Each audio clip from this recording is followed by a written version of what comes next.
Morning बच्चों, कल हमने आपको पहला चैप्टर प्रबंध की प्रकृति एवं महत्व के नोट्स भी दिए थे।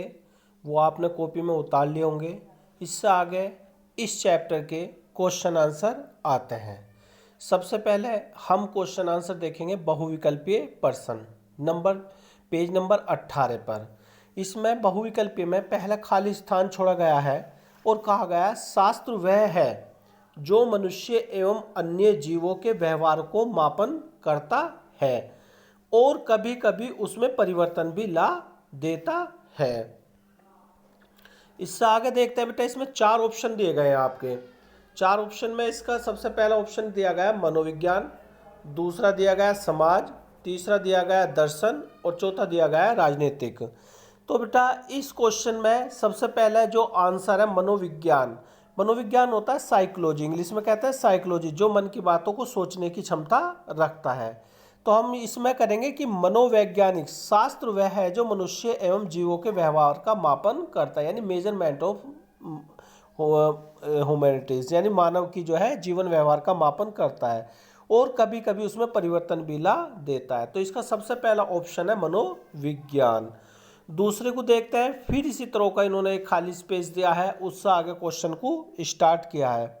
शास्त्र राजनीतिक पर्यावरण में व्यक्तियों एवं समूह का अध्ययन है। इसके भी 3 ऑप्शन दिए हैं। सबसे पहला इन्होंने ऑप्शन दिया है मनोविज्ञान, दूसरा दर्शन, तीसरा राजनीतिक और चौथा समाज। तो इसमें क्या है बेटा, इसका आंसर जो है वो गया है राजनीतिक विज्ञान, यानी राजनीतिक शास्त्र। राजनीतिक शास्त्र राजनीतिक पर्यावरण में व्यक्ति का समूह का अध्ययन करता है। तो क्या है, राजनीतिक का राजनीतिक से संबंध हो रहा है बेटा कि राजनीतिक जो है राजनीतिक शास्त्र राजनीतिक पर्यावरण व्यक्ति एवं समूह का अध्ययन करता है। तीसरा क्वेश्चन है इसमें, विभिन्न विभागों की गतिविधियों की एकात्मकता की प्रक्रिया को क्या कहा जाता है। जैसे इसमें बताया गया नियंत्रण, दूसरा बताया गया समन्वय और तीसरा बताया गया निर्देशन और चौथा बताया गया संगठन। जब हमने आपको एक टॉपिक पढ़ाया था समन्वय, तो उसमें क्या था, सभी विभागों के बीच में तालमेल बिठाना होता था। तो यहाँ पर क्या है इसका आंसर, वो है ख समन्वय। विभिन्न विभागों की गतिविधियों की एकात्मकता की प्रक्रिया को कहा जाता है, क्या कहा जाता है बेटा, समन्वय। इससे आगे तीसरा क्वेश्चन है हमारा। तीसरा क्वेश्चन हो गया हमारा। चौथा क्वेश्चन है, निम्न में से किसका कार्य कर्मचारियों को नेतृत्व प्रदान करना, प्रभावित एवं अभिप्रेरित करना होता है। सबसे पहला ऑप्शन आया निर्देशन, दूसरा है समन्वय, तीसरा है नियंत्रण और चौथा है संगठन। इसका आंसर है निर्देशन। निर्देशन माने डायरेक्शन देना, किसी अपने कर्मचारियों को डायरेक्शन देना। कह रहा निम्न में से किसका कार्य कर्मचारी को नेतृत्व प्रदान करना है। नेतृत्व माने लीडरशिप उनको देना है, तो उसमें किस में होता है, वो निर्देशन यानी डायरेक्टिंग में नेतृत्व किया जाता है। यहाँ पर आपके बहुविकल्पीय क्वेश्चन खत्म होते हैं। नेक्स्ट टॉपिक है इसका अति लघु उत्तीर्य प्रश्न। लघु उत्तीर्य प्रश्न में सबसे पहला है प्रबंध क्या है। देखो इसका आगे मैंने आपको इसका सॉल्यूशन बता रखा है, आगे पेज पर हम देखते हैं। आगे पेज पे चलते हैं बेटा। ये है इससे आगे सॉल्यूशन। देखो तीसरे पेज नंबर पर प्रबंध क्या है, मैंने बताया आपको प्रबंध क्या है। जब मैंने प्रबंध का आपको टॉपिक पढ़ाया था तो मैंने बताया था कि साधारण शब्दों में प्रबंध क्या है, दूसरे व्यक्तियों से कार्य कराने की कला या युक्ति को हम प्रबंध कहते हैं। पर वो एक संकुचित अर्थ में हो जाता है। अगर हम व्यापक अर्थ में प्रबंध का अर्थ देखें तो प्रबंध से आशय उस कला या विज्ञान से है जो निर्धारित लक्ष्यों की प्राप्ति के लिए विभिन्न मानवीय प्रयत्नों का संबंध रखता है। यानी साधारण शब्दों में बताओगे या संकुचित अर्थ में बताओगे तो प्रबंध क्या है, दूसरे व्यक्तियों से कार्य कराने की कला है। अगर आप विस्तार पूर्वक बताना चाहते हो या बड़े उसमें वर्डों में बताना चाहते हो तो उसमें क्या है, प्रबंध से आशय उस कला या विज्ञान से है जो निर्धारित लक्ष्यों की प्राप्ति के लिए विभिन्न मानवीय प्रयत्नों का संबंध रखता है। दूसरा क्वेश्चन है इसमें पेशा क्या है। तीसरा क्वेश्चन पेशा क्या है। पेशा जो है, देखो मैंने बताया था पेशा एक विशिष्ट ज्ञान और विशिष्ट नॉलेज के माध्यम से ही किसी कार्य को किया जाता है। पेशे में क्या होता है, पेशे में जो भी कोई व्यक्ति पेशेवर व्यक्ति होता है वो अपने क्या तो अनुभव या अपनी एक विशेष योग्यता के अनुसार ही अपने प्रोफेशनल को चला सकता है। जैसे इसमें बताया गया है, विशिष्ट ज्ञान व योग्यता के द्वारा जो कार्य किया जाता है वह पेशा कहलाता है। जैसे वकील, वकील क्या होता है, ये एक पेशेवर व्यक्ति होता है और ये अपनी लॉ की डिग्री लेने के बाद ही, उसका प्रशिक्षण, उसकी ट्रेनिंग लेने के बाद ही ये वकालत करते हैं। इनको जो है सैलरी नहीं मिलती, इनको मिलती है फीस। ये अपने कार्य के बदले क्या प्राप्त करते हैं, फीस प्राप्त करते हैं। इसे नेक्स्ट क्वेश्चन है बेटा, समन्वय को परिभाषित कीजिए। समन्वय बताया था, इंग्लिश में कहता है कोऑर्डिनेशन। What is coordination? समन्वय क्या है? समन्वय दो व्यक्तियों के बीच में जो तालमेल बिठाना होता है या अपने समूह के अंदर जो तालमेल बिठाना होता है उसे हम समन्वय कहते हैं। जैसे इसमें हम एक परिभाषा के द्वारा समझा रहे हैं, समन्वय एक प्रक्रिया है जिसके द्वारा एक अधिकारी अपने अधीनस्थ, यानी एक अधिकारी अपने अधीनस्थ के सामूहिक प्रयासों को एक व्यवस्थित ताने बाने में से बनाता है तथा समाज के उद्देश्यों को प्राप्ति के लिए कार्य में एकता लाता है। क्या है? एक समूह में आपसी तालमेल बिठाना, उनके बीच में ताना बुना पूर्णा, उनके बीच में अपने उद्देश्यों को प्राप्त करने के लिए उनमें सामंजस्य बिठाना ही क्या कहलाता है? समन्वय कहलाता है। इससे आगे बेटा नेक्स्ट क्वेश्चन है, संगठन के उद्देश्य बताइए। संगठन के उद्देश्य हम तुम्हें समझा रहे हैं बेटा। इसमें संगठन ऑर्गेनाइजेशन के जो वैसे इन्होंने 3 उद्देश्य बताए हैं, नीचे बताए हैं, पर पहले इसके ऊपर थोड़ा सा और देख लेते हैं कि किसी भी संगठन का प्रमुख उद्देश्य मानव व भौतिक संसाधनों को अधिकतम संभव लाभ हेतु उपयोग होना चाहिए। इसके 3 उद्देश्य हैं। सबसे पहला, अपने आप को जीवित रखना। देखो, सबसे पहला उद्देश्य होता है कि अगर आप जीवित हो बिजनेस में, तभी आप उसमें प्रॉफिट गेन कर सकते हो। आप जीवित रहोगे तो ही आप प्रॉफिट गेन करोगे, और आप प्रॉफिट गेन करोगे तो वृद्धि भी तभी होगी बिजनेस में। जैसे इन्होंने 3 उद्देश्य बताए। सबसे पहला, अपने आप को जीवित रखना, यानी हमें सबसे पहले अपने बिजनेस को बचाए रखना है। दूसरा बताया, लाभ अर्जित करना। देखो, दूसरा मेन, यदि तुम्हारा बिजनेस बच रहा है तो उसमें फिर लाभ की इच्छा रख के कार्य किया जाए। तीसरा है बढ़ोतरी। अगर तुम्हें लाभ होता है तो तुम अपने बिजनेस को बढ़ोतरी कीजिए। क्वेश्चन नंबर बेटा इसमें 6 है, प्रबंध कितने स्तर होता है? मैंने जब तुम्हें प्रबंध का टॉपिक बताया था तो प्रबंध के स्तर 3 बताए थे। एक उच्च स्तरीय प्रबंध, दूसरा बताया था मैंने मध्य स्तरीय प्रबंध, और तीसरा बताया था मैंने निम्न स्तरीय प्रबंध। तो मैं इसमें वहाँ विस्तार पूर्वक भी समझाया था कि उच्च प्रबंधक के अधिकारी कौन होते हैं, जो कंपनी के चेयरमैन या डायरेक्टर होते हैं, वे नीतियाँ बनाते हैं।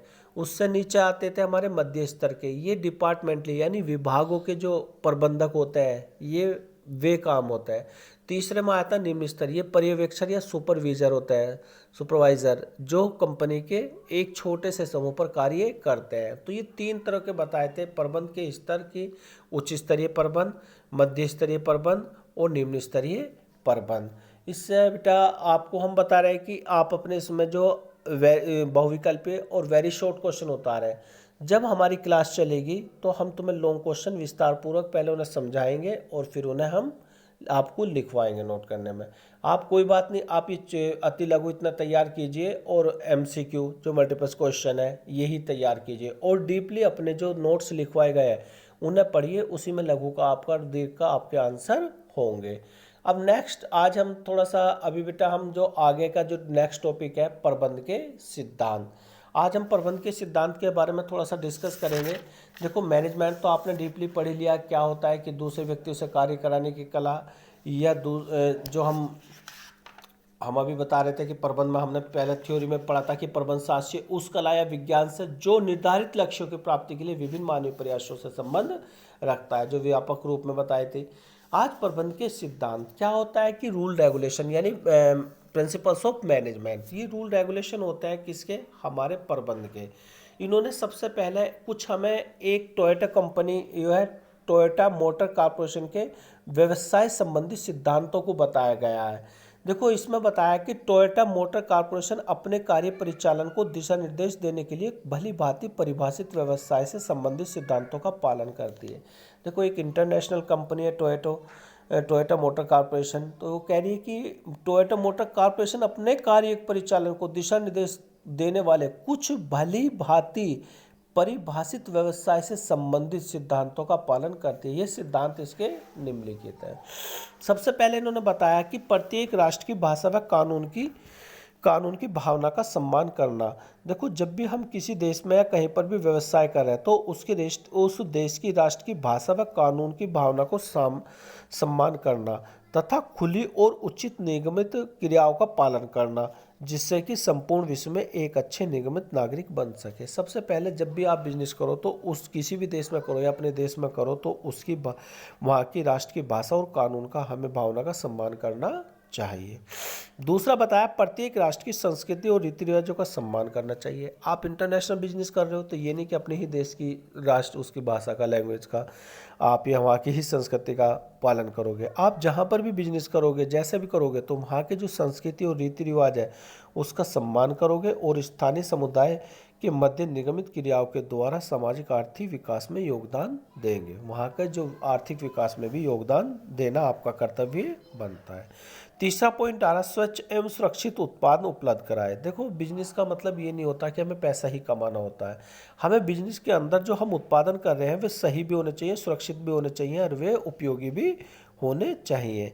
क्योंकि स्वच्छ एवं सुरक्षित उत्पादन उपलब्ध कराए तथा प्रत्येक स्थान पर जीवन की गुणवत्ता को बढ़ोतरी करे। इसमें फोर्थ पॉइंट बताया, उन्नत तकनीकी का निर्माण व विकास करे। देखो, उन्नत तकनीकी का निर्माण, यदि आपकी टेक्निक जो उन्नत अच्छी होगी और उसको जो है आप उससे क्या विकास करें। उच्च स्तरीय उत्पादन और सेवा मुहिम कराए, यानी कि वहाँ पर क्या उच्च स्तर के उत्पादन एवं सेवाओं को उपलब्ध कराए जो संपूर्ण विश्व में ग्राहकों की जरूरतों की पूर्ति कर सके।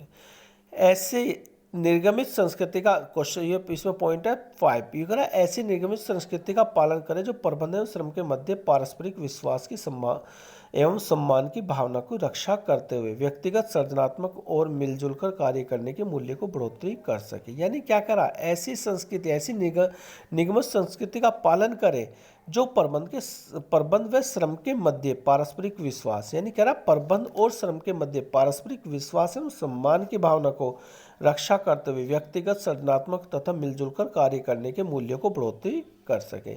इसमें पॉइंट नंबर है आपका 6। इसमें 6 आया, नवीन प्रबंध द्वारा व्यावसायिक समुदाय के साथ विकास एवं एकता को अपनाए। यानी क्या कह रहा बेटा, नवीन प्रबंध के द्वारा, यानी जो नई नई टेक्निक हो रही मैनेजमेंट की, उसे व्यावसायिक समुदाय के साथ विकास एवं एकता अपनाए। नंबर 7 दे रखा है इसमें, स्थायी दीर्घकालीन विकास तथा पारस्परिक लाभ प्राप्त करने के लिए अनुसंधान और सृजनात्मक क्षेत्र में व्यावसायिक साझेदारी के साथ मिलकर कार्य तथा साझेदारी के लिए तैयार रहे। तो बेटा इन्होंने टोयोटा मोटर कॉर्पोरेशन व्यवसाय संबंधित ये 6-7 सिद्धांत दिए हैं, इन्हें ध्यानपूर्वक पढ़ें और आगे इसकी विषय सामग्री बताई, यह विषय प्रवेश बताया कि ऊपर दिए गए उदाहरण में स्पष्ट है कि टोयोटा मोटर कॉर्पोरेशन में प्रबंध कार्य सिद्धांतों के अंतर्गत निर्देशित होता है, जो कि कल्पना को स्पष्ट करने तथा इसे प्राप्त करने के मार्ग संबंध में दिशा निर्देश संबंधी कार्य करते हैं। इस प्रकार अन्य कई व्यक्तित्व उद्यमों द्वारा संचालन के लिए विभिन्न सिद्धांतों का अपनाया गया है। ओके बेटा, अब ये क्लास यहीं ऑफ होती है और आगे की हम कल पढ़ेंगे।